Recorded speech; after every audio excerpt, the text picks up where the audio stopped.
Já, góðan daginn, ég heiti Jóhanna, ég ætla að vera með fyrirlestur hlutverk vaktstjóra.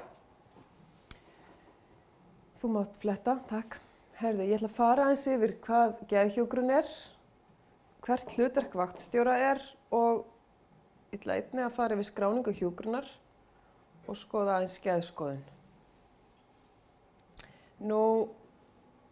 Geðhjúkrunin sérhæfing innan hjúkrunar sem sinnir einstaklingum á öllum aldri. Og þetta náttúrulega, já þetta segir sig sjálft og fjölskyldur vera líka í einhverjum mælum. Það svolítið misjafnt hversu mikil fjölskylduhjúkrun í boði. Það á að vera meira en kannski verið að bjóða upp á. Það bara spurning alltaf já kerfið sprungið, það bara þannig. Hvernig get ég orðað þetta öðruvísi? Herðu, geðhjúkrun einstaklingsmiðuð nálgun og heildræn nálgun. Við erum alltaf að skoða einstaklinginn, bara hvaðan hann að koma. Og burtséð frá hvernig líður líka, þú veist, hvað hann er með í kringum sig og það sem hefur gerst, það mótar okkur og hefur áhrif á það hvernig við bregðumst við. Geðhjúkrun fyrst og fremst samskipti. Við verðum að eiga samskipti við einstaklinginn til þess að geta sinnt honum. Við verðum að byggja upp traust meðferðarsamband og ná að tengjast honum þannig að hann geti treyst okkur fyrir sjálfum sér og fyrir því sem hann að ganga í gegnum. Sálfélagslega meðferðir, það náttúrulega notað í geðhjúkrun og það náttúrulega ýmislegt. Hugræn atferlismeðferð, áhugahvetjandi samtöl þar og fleira en þetta fyrst og fremst bara samskiptin. Hvaða meðferð sem þú notar, hvort hún heitir HAM eða eitthvað annað, það skiptir kannski ekki öllu máli. En eins og inn á réttar- og öryggisgeðdeild þá ekki verið að nota þetta í miklu mæli núna. Og þetta kannski nota meira skipulega á göngudeild.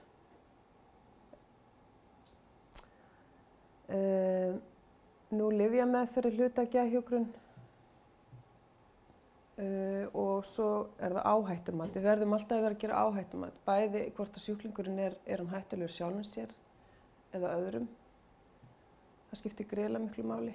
Fyrri saga kemur þarna mjög sterkt inn. Hvað hefur hann sagt og hvað hefur hann gert áður?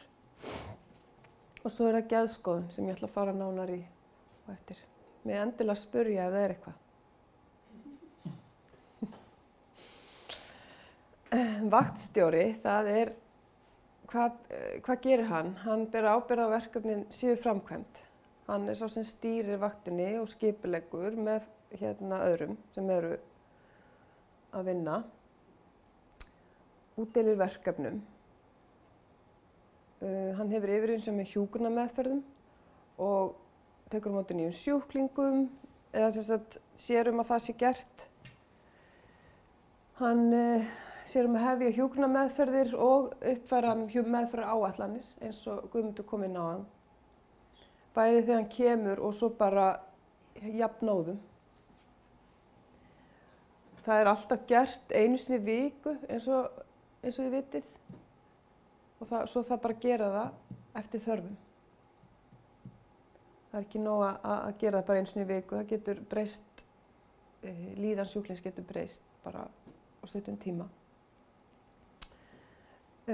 Svo verður vaktstjóri að passa að mönnun sé í lagi, að sé nóg að starfsfólki sem að sinni vinnunni. Og það þá bara gert oft í samráði við aðstoðardeildarstjóra eða deildarstjóra. Mátt fletta.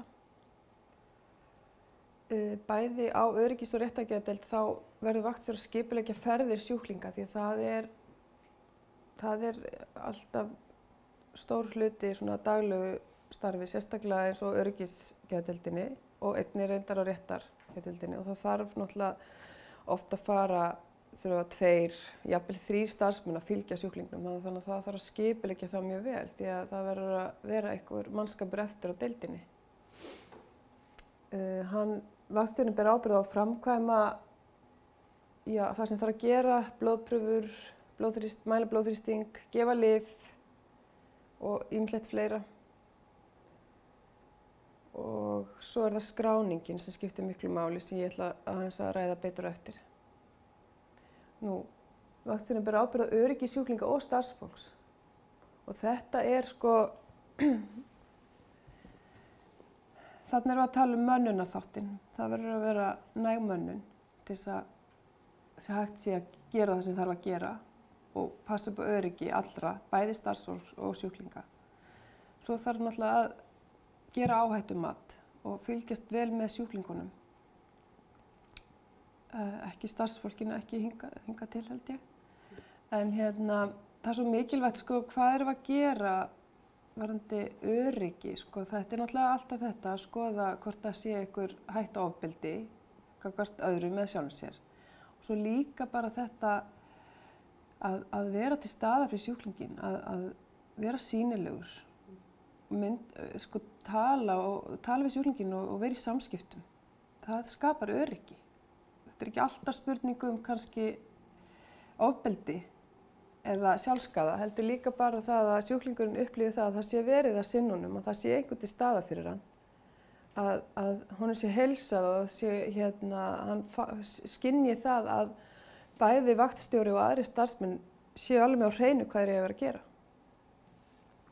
Þannig að þetta skiptir mjög miklu máli og þetta getur minnkað spennustig á deildum ef það er fólk bara frammi og allir með á hreinu hvað að gera. Þannig að þetta er mjög mikilvægt. Vaktstjóri hann skipuleggur líka fræðslu á að gera það og það er þá að vera fræðsla inn á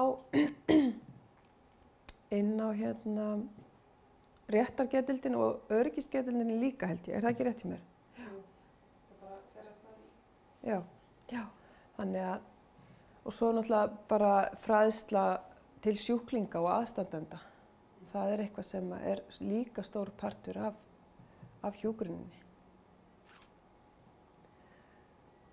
Já, skráning hjúkrunar, þetta er mikilvægt og þetta í raun og veru sýnir hvað við erum að gera. Ef við skráum þetta ekki niður þá er eins og það sé ekkert að gera bara. Við séum ekki að vinna neitt. Því að ef að vera að skoða mönnunarþörf og ég fer og segi að ég þarf að fá fleira fólk í vinnu og skráningin er léleg, þá get ég ekki sýnt fram á það að við séum að vinna eitthvað. Þetta skiptir miklu máli. Það sem við erum að gera þegar sjúklingur kemur inn, við erum að afla upplýsinga hann, skrá niður hvað ástæða komu, aðdraganda innlagnar, hvað gerist. Og þetta eru svona bráða upplýsingar sem að koma fyrst. Ofnæmi, fyrri saga, eitthvað sem skiptir máli. Og svo smátt og smátt bætir maður í fleira varðandi sjúklingin. Hjúkrunargreiningar eru bara greiningar sem við setjum fram sem að segja til hvert vandamál sjúklingsins hvað það sem við ætlum að vinna með. Og það er alveg til dópi af hjúkrunargreiningum þarna úti. En það sem við náttúrulega notum, við erum náttúrulega að nota oft sömu greiningarnar eins og hjá okkur, hætta á ofbeldi, truflun á hugsunarferli, sjálfsvíshætta og náttúrulega svo til alveg fullt öðru og þetta segir okkur hvað það sem við þurfum að vinna með. Og þegar við erum búin að finna þessu hjúkrunargreiningar þá verðum við að setja hjúkrunarmeðferð. Hvað ætlum við að gera? Við ætlum að hafa manninn á sjálfsvíðskátt. Við ætlum að fylgjast með honum alltaf, allan sólarhringinn. Við ætlum að, og þegar við erum búin að setja niður hjúkrunarmeðferð þá koma verkþættir sem segja svona nánar hvað það sem við erum að fara að gera. Og það er bara mjög mikilvægt. Þú setur ekki fram hjúkrunargreiningu og gerir svo ekkert meira. Það hjálpa þér ekki neitt, það segir ekki neitt. Þá kemur skráningin ekki einu sinni fram. Þannig að við verðum að gera og vinna þetta mjög vel. Af hverju skráningi er búin að segja ykkur frá því? Það er bara mjög mikilvægt.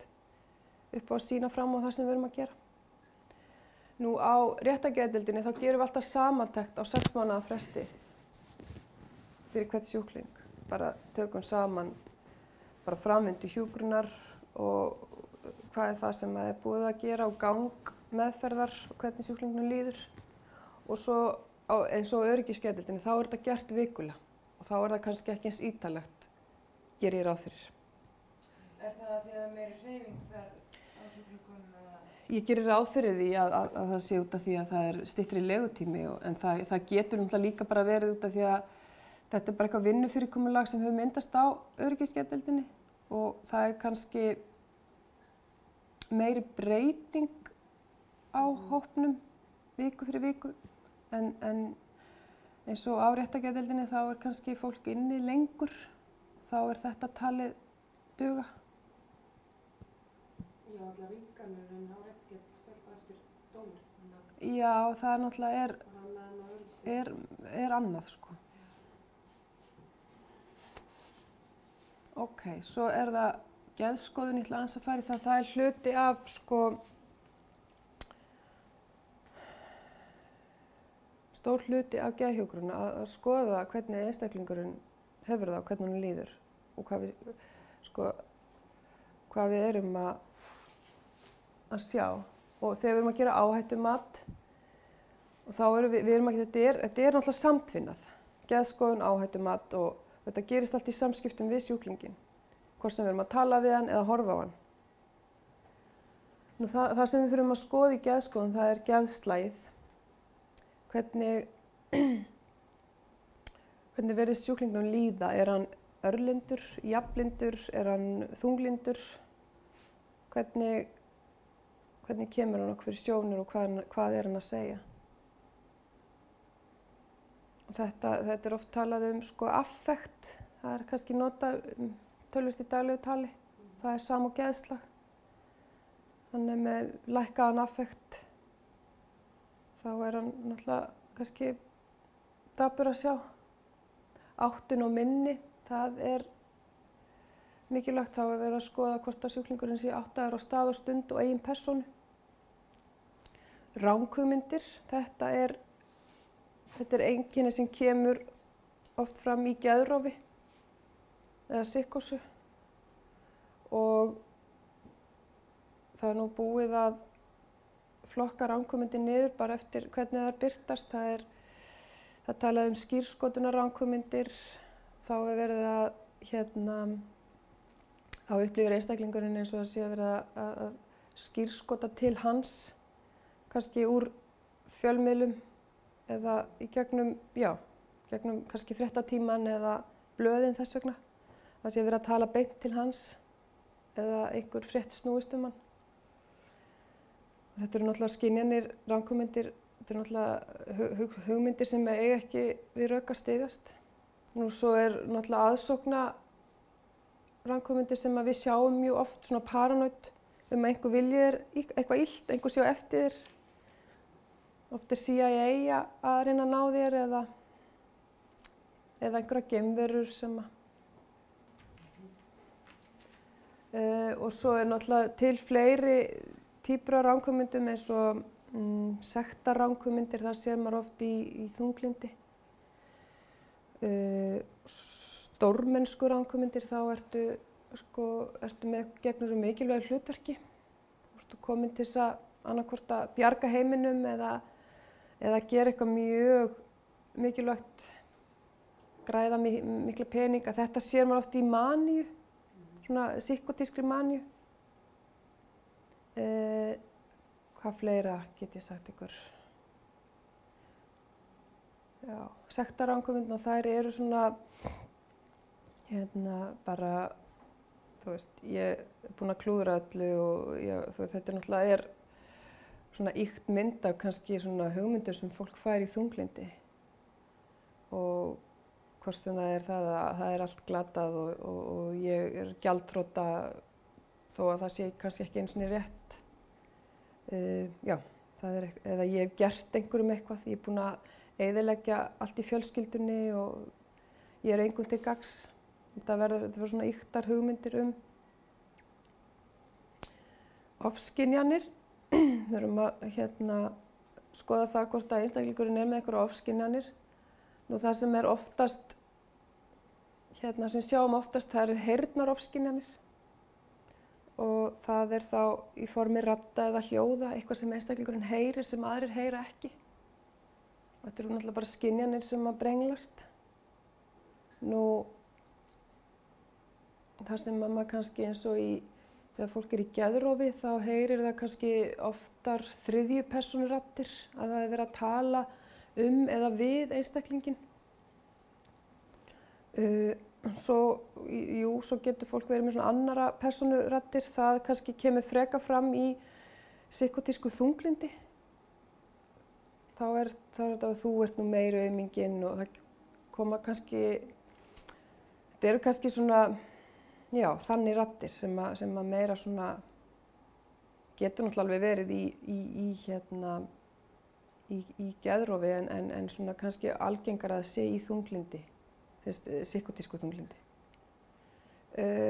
Nú aðrar ofskynjanir, þá erum við að tala bara sjónofskynjanir, lyktar og bragðofskynjanir sem eru mjög óalgengar.